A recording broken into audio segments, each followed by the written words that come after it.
Israel's defense minister says his country has drawn up plans to strike Iranian targets if Tehran shows signs of nuclear escalation. Benny Gantz told Fox News that Israel is still working on its plans, but we have them in our hands, of course. He showed a map of Lebanon that he said includes ground forces, missiles and launching sites set up by Iranian proxy forces along the border. This is a target map. Each one of them has been checked legally, operationally, intelligence-wise, and we are ready to fight, Gantz said, according to release in quotes carried by the Associated Press (AP). The remarks come as President Joe Biden's administration considers rejoining the 2015 Iran nuclear deal to limit Iran's nuclear program, with some changes to toughen curbs on Tehran's activities. Former President Donald Trump canceled the U.S. membership in the Atomic Accord and imposed sanctions instead.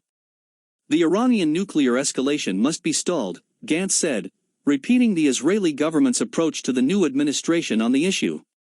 If not, we must stand independently, and we must defend ourselves by ourselves. Gantz said Tuesday Tel Aviv intends to develop a special security arrangement with new Gulf Arab allies, who share common concerns about Iran. The United Arab Emirates, UAE, and Bahrain established formal relations with Israel last year. On a visit to an Israel-Gaza border crossing, the minister played down a report by public radio Can that Israel was considering a defense agreement with Gulf Arab countries, but said security ties would be pursued. I don't think it's going to be a defense pact, but we are going to develop defense relations with every country that we have relations with, Gantz told Reuters. We have this process of setting up a special security arrangement, and within this arrangement, we can continue and develop our relations, he said. Gantz declined to go into details on what such an arrangement would entail. He signaled that Israel had no opposition to the sale, approved during former U.S. President Donald Trump's last days in office, of 50 Lockheed Martin F-35 stealth jets to the UAE. The deal is now under review by U.S. President Joe Biden's administration. Asked about the Israeli government's view of the sale, Gantz said Israel's qualitative military edge must be preserved by the United States, adding that the advanced warplane was already in the country's arsenal.